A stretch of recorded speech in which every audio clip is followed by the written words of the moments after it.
Naruto Storm Connections just got hit with a massive balance patch. Just when everyone thought the game was dead, the developers decided to shake things up and hit a total of 99 characters with bug fixes and balance changes. At the same time, this balance patch does seem to shoot down any hopes of a Season 2 of DLC. Bandai Namco has been radio silent regarding the future of Storm Connections, and by releasing this update without confirmation that there will be more characters in the future, it feels like the final nail in the coffin. Some people may still hope for a Season 2 in the future, and I'll be happy, I'll be here if it happens, but this kind of tells me that there's nothing planned. When you don't communicate with your player base, that just tells me that unfortunately you have nothing to say. The one thing that has been confirmed is that there will be more balance patches like this in the future, and that's better than nothing, I guess. Hold up, they deleted that. Cool. We're gonna go through the main changes in this patch, whether you play the game and you want to know how it changed, or even if you don't and are just curious. I'm gonna keep it simple and not gonna go over everyone, but I'll give you a nice overview, including the very significant nerf to counterattacks. But first, let's address the elephant in the room. Wasn't this game dead? Why are they updating a dead game at all? Here's the thing. If you believe Twitter, then every game is dead a week after launch. I don't know why this is a thing, but gamers get some pleasure out of calling games dead just because they chose not to play it, as if the fact that it's somewhat still alive invalidates their decision to drop it? That said, Steam charts doesn't lie. At the same time, we all know that PlayStation is the main console for anime games, so Steam charts also doesn't tell the full story. My experience today has been pretty good. Most of the ranked matches I found were under a minute, which means there's a decent chunk of people playing, all with good connections too, so I haven't had to venture outside of Europe too much, even though I don't mind playing the occasional North American game. I did run into this specific player a lot, which isn't a good sign, but maybe it's also just the matchmaking being bad. CC2 games feel like they don't have a filter that rotates players, so you can just run into the same guy over and over. But my perspective is also a bit skewed, since I mostly play whenever there are updates, which means I'm probably playing when players are coming back to the game to check out what's new. And so I reached out to my sensei, Poisoned Okami, because I know he hasn't stopped playing this game since launch, and I wanted to know how alive the game really is. Right now, I actually think the activity isn't that great. Like on regular days, it's not super consistent. Sometimes you can get games, other times not so much. I'm waiting around 10 to 15 minutes maybe. So based on this answer, I would say it's not quite dead, but it is on life support. But also keep in mind that Poisoned is very good at this game. His rank is really high, so it doesn't just get matched with random silvers or bronzes like me. His player pool is gonna be a lot smaller than it is for most of us. But since I had him for a bit, I wanted to know what a player like him thought of this as a future plan. If there is no Season 2 of DLC, if there are no new characters, is this kind of update enough to keep the current player base happy, or is it a waste of resources because even those players are gonna go away eventually? I feel like it would only keep so many players so happy for only so long. So basically, the amount of people right now that only continue to play just to play ranked, or they like to go and play first to fives or online tournaments, those players, yeah, I'm pretty sure they're gonna have a field day if there are patches like this and no DLC. But if CC2 and Bandai want to keep players happy and increase activity, then they need to do more. Yeah, so basically it's awesome for the online and competitive community, even if it doesn't reach beyond that. Even if it doesn't grow the game, at least the current player base will be satisfied for a while. And that really shows, because I fully expected the reception of a patch like this to be horrible. I thought people would just be mad that they didn't get any new characters, that Bandai has been radio silent about the future of this game, but honestly, it's been pretty positive. Players just like the patch and are happy they're getting anything at all. And I feel like that's the longest intro I've ever done before I talk about the actual patch notes, but it was an important conversation to have, I feel. So let's jump right into the universal changes. This patch might become known as the one that nerfed counterattacks. They used to be free, and now they have a similar cost to Storm 4. They reduce your maximum chakra bar so you cannot mash it,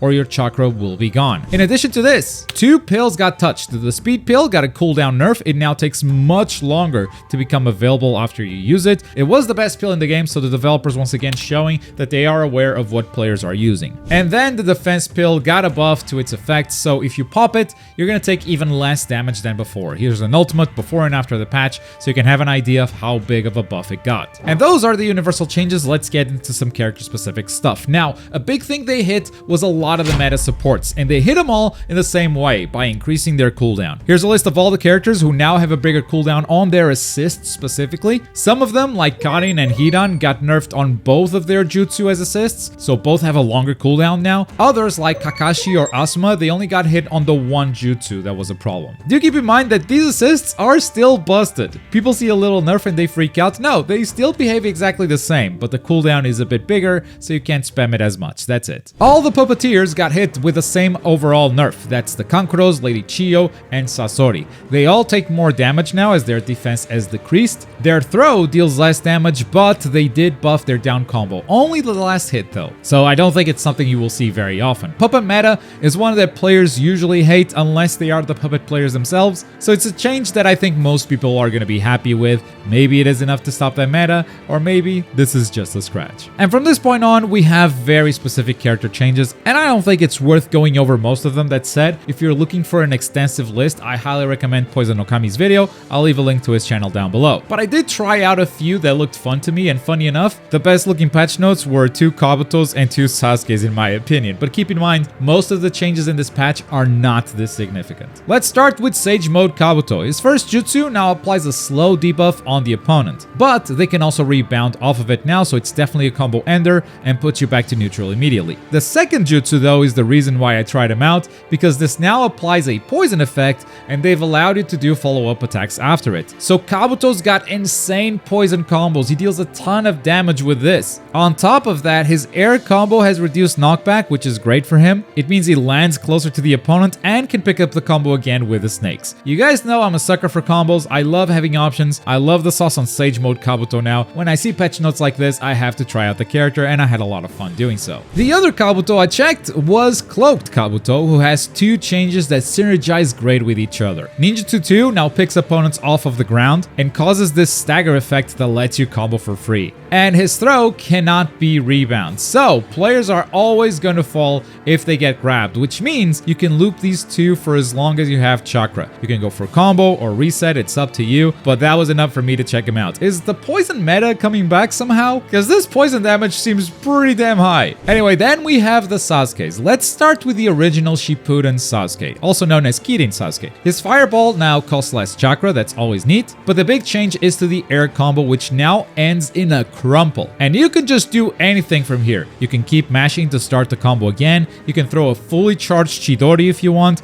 you can throw an ultimate, or even throw a throw. But maybe that's because he's also got a faster throw now. This was probably the character I played the most in this patch, and that last hit of the aerial combo can really catch people from some awkward angles. It has saved me from scrambles very often if players are waiting for that moment to sub. Last but not least, we got Eternal Mangekyo Sharingan Sasuke, who got a damage buff to his first ninjutsu. Neat. But Ninjutsu 2 can now pick up off the ground, and it's not just him, it's every Sasuke that has this Inferno style jutsu. Every single one of them can also pick up off the ground, but this Sasuke also got a new effect on his throw. The opponent is going to tumble, and then they're just going to fall. They cannot rebound from this, so it's a hard knockdown, which, you guessed, you can pick up with his Inferno style now and create some fun combos. And I think these are the highlights of the patch for me. I had a good time returning to Connections. It is a bit sad the game died so quickly, or is on live support so quickly, when I personally believe that this is the best Storm game to play online today. But I also get it. They got way too greedy, they charged full price for a Storm 4 expansion basically, and it had very little single player value. We can't let them get away with that, because then we just keep getting more and more cash grabs. Luckily,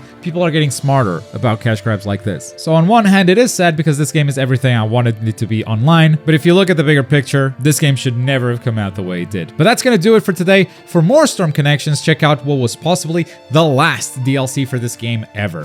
Thanks for watching. Bye.